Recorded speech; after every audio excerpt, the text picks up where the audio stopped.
Welcome to Gifted Talkers, another brand new episode. I'm really excited to talk about this. As you can see, there's a little bit different setup going on here. I seem to be riding solo. Yeah, so Matt had a little bit of a house emergency. Apparently this weather is definitely messing with his house, and he couldn't make it to record the show. Tried to find a replacement, and not gonna lie, everyone's kind of busy, couldn't really get anybody in here. So I decided, hey, what the heck, I'm gonna sit here and talk to you guys about the Gifted by myself. Whatever, I can do it. Stewie's here to help, but I feel I'm confident enough to run this show along with Stewie because I am the ETCW World Heavyweight Champion. Of the world, Craig. Shit, not just the city, the world. Your boy, the Jersey Jackass B.C. Hit me up on all social media at Real Jackass B.C. RealJackass B.C. Don't forget to send Matt some love over at Move the Joystick on Twitter. Outmatched was our new episode, and man alive, did I really like that episode, man. This was, they're slowly building every single episode, and every episode is getting better and better, if you ask me. I'm really excited about this one. I really enjoyed it.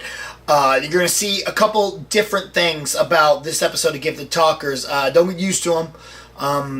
Since I was running this by myself, I had a little extra time, so I maybe added in a few little things, like, there we go, see? So, hope you guys enjoy it. I wish I could do this all the time. Maybe it might be something we attempt to do later in the season. Like I said, guys, Gifted Talkers is it's a test. I'm testing things this season. Last year, we were just audio, and this year we went video, and I'm really putting myself to the test because I'm doing all the editing. I'm trying to learn everything by myself and learn it as I go. So anyway, hopefully this all works out. Hopefully all this stuff was here and everything, all the editing works. So outmatched, man. This was a fun episode. I really did enjoy it. I really love what they're doing, and it was dramatic and intense. And this was intense. All right, so our opening flashback, we see mom and dad. We're talking to a doctor. Come to find out, she's pregnant, and there's an issue, and she's probably not going to survive the pregnancy. Well, spoiler alert, if you've been watching, the last season and a half, she survives the pregnancy. We find out that it is Andy that she's pregnant with, and it's just not good. The doctor tells her, hey, we gotta terminate the pregnancy, or you or the kid or both y'all gonna die. That's just what's gonna happen. Pops is like, see ya. And mom's like, no, I'm not killing Andy. No, we need him. This is my son. And so it kind of gives a little bit more to the backstory of why she is so crazy about saving Andy. And it's something I really enjoyed something I liked. And this was one of those flashbacks that doesn't add much, but it adds a lot at the same time. Like, it doesn't add a lot to the story itself, but it adds more to the backstory and mom's motivation for how she's going and why she is going a little bit crazy. Because she is, let's face it, she goes nuts this episode.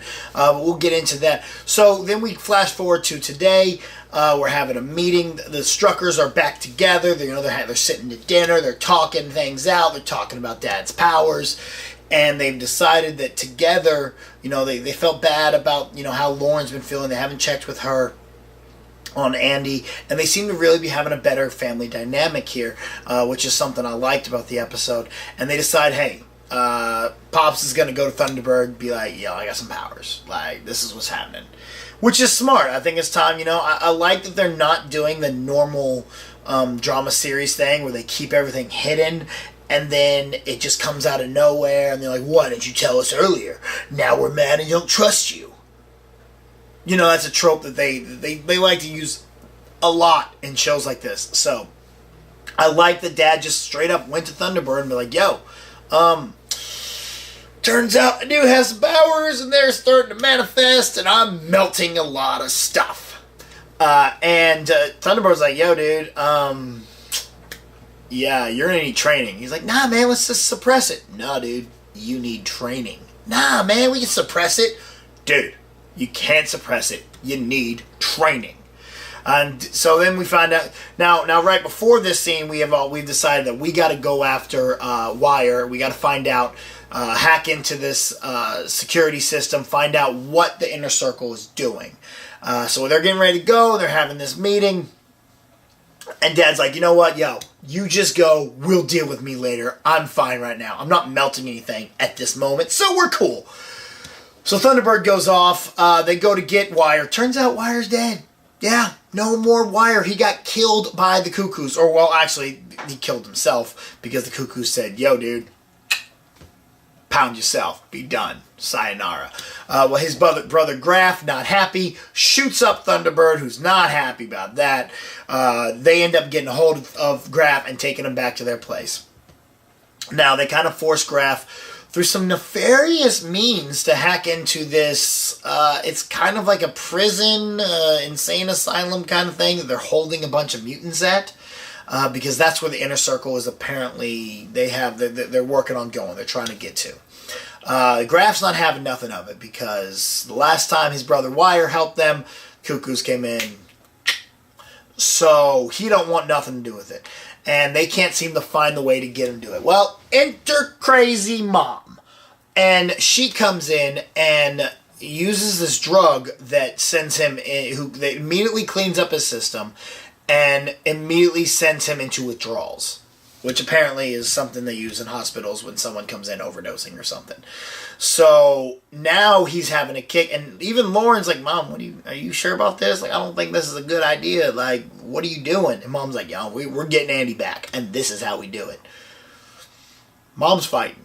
Mom's having to deal with this. She's really hurting. She's really missing Andy, and this is her way of how she thinks she's going to get him back. So she gives him the withdrawals. He starts helping out.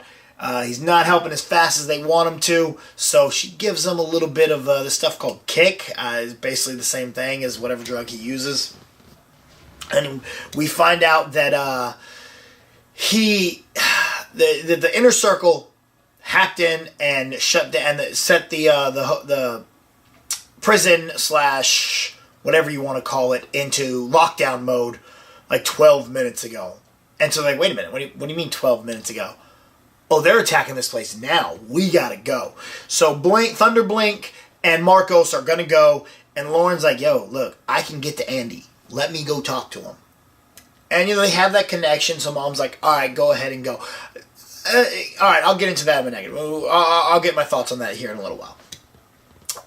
So they go. Meanwhile, Mom and Dad or Mom's pumping homie with some drugs to get him to keep helping. He's going through the system. He gets shut out of the system because they have Shutter with them, apparently.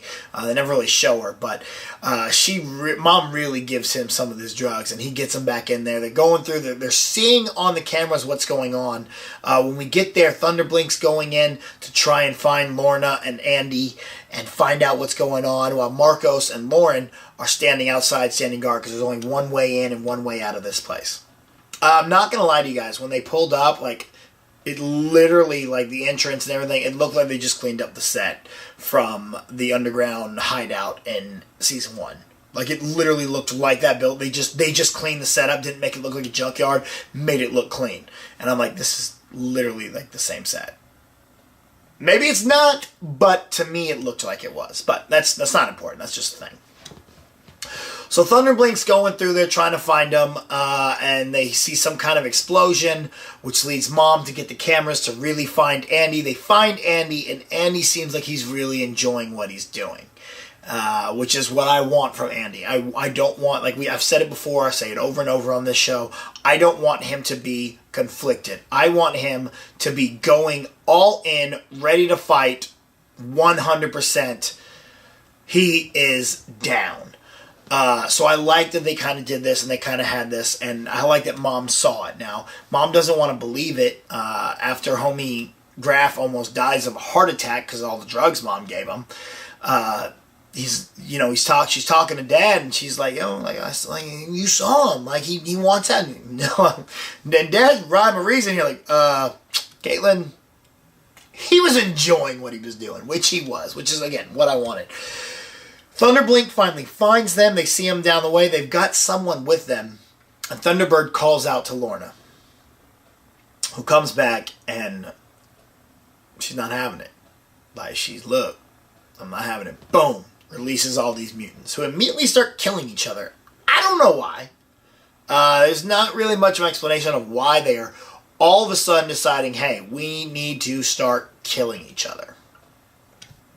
But they're just going crazy, and Thunderblink makes a decision, hey, we cannot go after Lorna and Andy right now. We have to stop these guys. We have to save some of these people. They're killing each other. One of the dudes gets like this metal thing stabbed into him that someone phased out of a wall, and he's bleeding like acid. It's like alien acid. It's not green or anything like that, but you can definitely tell it was some kind of acid or something. I really liked that aspect of it. So all these mutants are going crazy, and Thunderblink decided, we gotta get some of these people out of here. Meanwhile, like I said, Graf is dying, having a heart attack. Mom and Dad are having to resuscitate him, shock him back, bring him back to life. Mom has this breakdown, and which is when Dad, Reed was like, hey, look, you gotta understand that Andy is happy where he is. Which is something that Marcos kind of started early on. He was kind of saying, look, Andy's with him. Andy believes, and so does Lorna. And I don't think it's that Marcos wants Lorna back right now. Like, he does, obviously. But his number one focus now is his daughter, because I think he sees that Lorna is a believer in this because of, last episode when she was like, look, I love you, but this is more important. And I think that Marcos kind of gets that she's sitting there thinking, this is obviously more important to me than you are. However, the kid's staying with me because I'm Mom and my dad's Magneto. Another Magneto reference again tonight about how Lorna was locked in one of these kind of prison insane asylums when she was a kid, and it was her birth father that got her out. So, I love how they continually drop hints to Magneto and how important he really is to this world. So, anyway, mutants are all killing each other. Mom's flipping out. Dad's trying to console Mom, saying, like, look, this is, we can't be as bad as the Hellfire Club. Like, we're doing that. We almost killed this guy. What, for Andy? She's like, and this is where a line came in. She's like, look, I've been fighting for Andy since before he was alive. I'm not going to stop now. And it makes sense. Like, with that's where that flashback really fit in here. And I did really like it. Now, before I get to the actual ending here, when they go into lockdown mode, all the not patients, but the doctors and everything from the hospital, prison, at the end of it here are on some kind of news report saying that they were, illegally experiment on mutants. I'm assuming that was something to do with the Cuckoos sending them to do that. I don't 100% know. I tried to look up, see if anyone else had any ideas, and I can't really find anything because, it's right after the episode, so. But yeah, I don't know. I assume they were probably under control of the Cuckoos, and they turned themselves in saying that they were, illegally experimenting on mutants. So, and they performed, and they were in part of war crimes. Now again, Lorna, the Cuckoos, and Stepfords, however you want to, call them, and Andy are escaping, and they're confronted by Marcos and Lauren. Now, I'm going to get into that, but not right now. We're going to jump really quick over to Jace's storyline, Turner's. Now, Turner's all alone. He's psycho-texting his ex-wife, or his wife.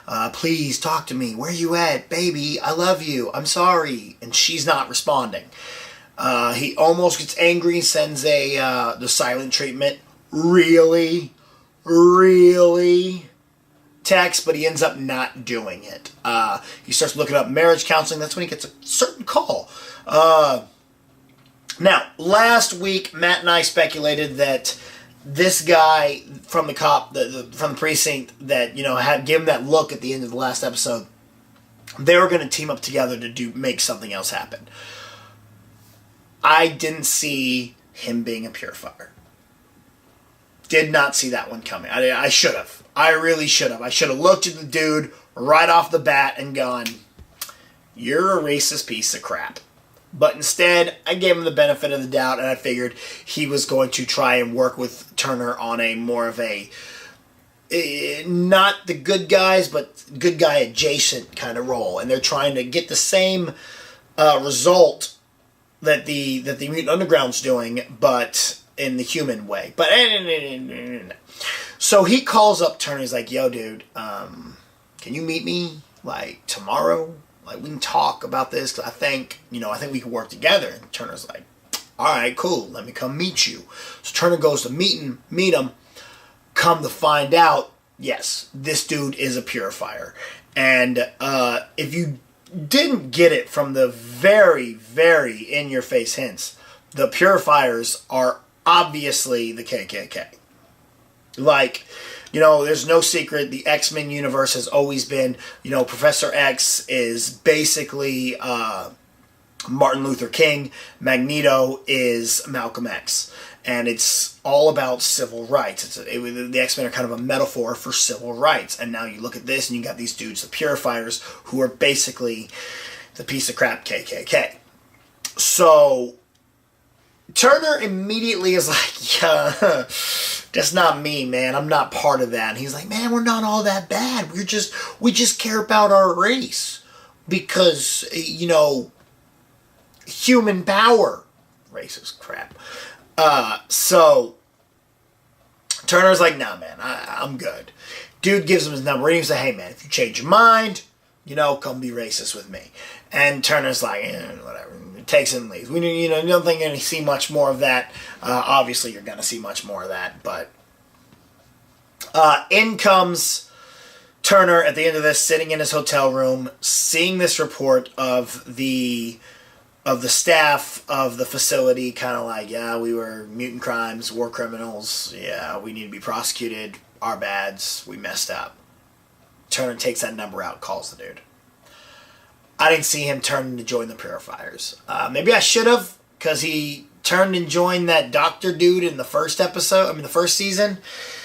So maybe this is just who Turner is. I keep wanting him to be the good guy, or to do something right and not be this bad dude. But maybe he just is. Maybe he is one of the bad guys. I don't know. I guess he just seems so charming to me. I think I keep wanting him to be the good guy, or him to see the light and understand. But maybe that's not for time to. Maybe it's going to happen later on. Maybe it's not. I don't know. But anyway, okay. Mark out moment of the episode. So Andy, Lorna, the Cuckoos, and the patient that they took from this facility are leaving in a Hummer. A silver H1. I'm pretty sure that, this show is supposed to be taking place, today. In this time area. I don't think H1s exist anymore. Who has an H1? Don't get me wrong. I love them. They're probably my all-time favorite car. But I'm 90% sure that no one has an H1 at all in this day and age. I have not seen one in 4 or 5 years. I haven't even seen an H2 in 4 or 5 years. So, wow. Hummer. All right. Anyway, so they're escaping, and Marcos he's ready. He's gonna light up the hand, blow up the car, and Lauren's like, "Nah, talk to him. It's my brother. I'll stop him." So she uses her air bubbles. I love her power. I think they really could find a better way to do it, because it just looks, it's kind of cheesy how it looks, but I love the power itself. And I love Lauren. She gives this quick speech. She lets Marcos know, that's not my brother. He'll believe with me. He will listen to me, because we are connected. When he first had his problem, he was scared, and then when he saw me, he calmed down. She's wrong. Because Andy gets out of the car, and she's like, "Yo, get." And she starts talking about the dreams. You can tell that Andy sees the dreams. Andy had a reaction knowing, "Oh, crap, she has these dreams too." And she sees that. She's like, "You're having them too." He's like, "Doesn't matter. Get." Lauren immediately goes big sister mode, and she's just, I'm not going. Like, I can't do that. And that's when Andy puts them down. Puts them down hard, bro. Marcos goes flying. Lauren takes the brunt of this bad. And she ends up unconscious. Now, Andy has a little bit of a moment when he sees himself in the mirror reflection there, and he's kind of like, what did I just do? Oh no. Which I'll get into that a little bit more. But he gets in the car, they take off. We're outmatched. That's the title of it. The underground is definitely outmatched here, and things are bad. And they call mom and dad, and they're like, yo, Lauren's unconscious. It was Andy. We didn't get him. They got away. Episode ends with the Cuckoos smiling, happy. Lorna kind of like, yeah, I'm a badass. Andy a little shaken. And the patient starts waking up, turning to the camera, and it cuts. I want to know who they got. I have no idea. So my predictions are going to be really bad. But we'll see. So, positives about this. Well, let's start with negatives. Negatives about this episode. Alright, my number one negative, I said I was going to talk about from earlier, is Lauren going to mom and trying to ask for permission. This kind of bothered me, because when the season started out, when we opened up, Lauren is out on a mission with Blink. She's doing her thing. She is in full control. She is a go-getter. Now we're back to, Mom, is it okay if I go be a mutant?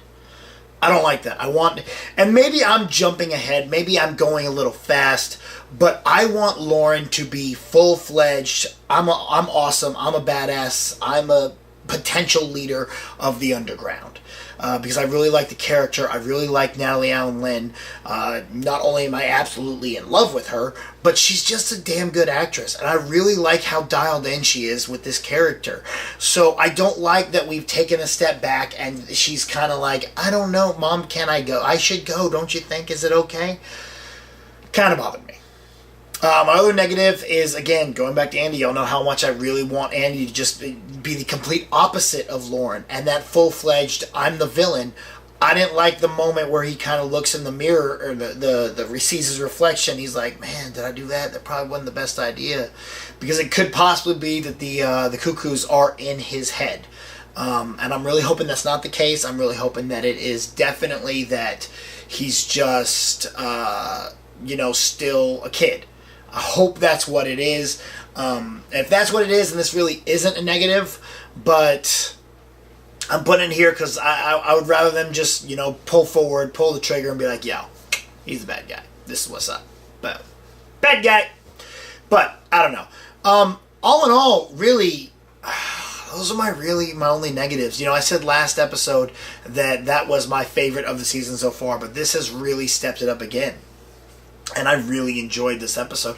The flashback was kind of weak, so that could be technically compared as a negative. Not that it was bad overall, it's just, alright, it gave us some substance to Mom, it helped out a little bit, showed us why she's so adamant about getting Andy back. She's always been fighting for him. He's a miracle baby, so to her, she's kind of like, we gotta have that one. That one's the miracle. But alright, you could have done better, I think. Or gave me a little more to it. But as far as positives, the standoff between Lauren and Andy was so incredible, man. I loved that so much. It was powerful and it was heartfelt and it wasn't too long. It wasn't too dramatic or too drastic. I think it was exactly what it needed to be. And I really enjoyed it. And when Andy, takes her down, it was an epic moment to me, and I jumped up out of my seat in excitement. This really was a fun episode. I really did enjoy this. Coming forward, who do they have? What does the inner circle have? I don't know. I don't think it wouldn't be. Maybe it's someone we know. My hope is that it's someone we know. That it's an X-Men. Maybe it's a Jubilee or something along those lines. Someone we've seen somewhere. but I don't know if it is. Maybe it's Legion, something having to do with the Legion show. I don't know. What could they need to make it so possible? They need this so bad that they go in like this. Not sure. So as far as predictions, I don't know what to predict, guys. I really don't. I'm at a loss. I have no idea where this episode is going to go. I will say that Turner is obviously going to join up with the Purifiers, but I'm going to think that they're going to do something, and this is, again, me wanting him to be the bigger man, to be the better dude. I'm going to think that he is actually going to see them do something and then be, yo, I can't be a part of this, and he's going to be out. They're not going to let him out. They're going to be like, nah, sorry, you've seen our inner workings. You're either with us or you're dead. That's going to be my thing, and then that's going to push him to have to go to the Mutant Underground to get help. Boom! That's what brings him back into the light. That's where I'm going with. Anyway, guys, I want to apologize. This is definitely a shorter after show, shorter episode, but I was here by myself, so I don't have anyone to bounce ideas off of or anything or chit-chat with, so I'm kind of cut out all that. It's just me talking. Anyway, guys, go to Twitter, send Matt, tell him you hope his house is doing better, tell him you hope everything's going okay. We need to get Matt back at Move the Joystick, MoveTheJoystick. Man, I got that. I didn't think I was going to get that, but I got that. Don't forget to follow Cinelinx at Cinelinx. And follow me on all social media at Real Jackass B.C. RealJackassBC. I will be at ETCW this Saturday night. It's going to be a great night. I don't know who I'm going to fight, but I know we're going to go to war. And then a week from Saturday, I will be at MPX Wrestling once again. Cannot wait for that. It Is What It Is up right now on Cinelinx and the Offshoots Radio Network. This week I broke down in honor of my 8-year anniversary of my debut at MPX Wrestling. I broke down my top 10 favorite matches that I've ever been a part of. So definitely go and check that out, guys. I had a lot of fun talking about it with y'all. Check it on out. And I guess until... 2 weeks. Yeah, we're gone for 2 weeks now because of the World Series, I guess. I guess that's why, but it did say in 2 weeks, so that sucks. No episode next week. Man, I'm disappointed now. Maybe we can get Matt in here next week and we just do a mid-season kind of talk or something. I don't know. We'll figure it out. Anyway, guys, until the next episode of Give the Talkers, it's your boy BC.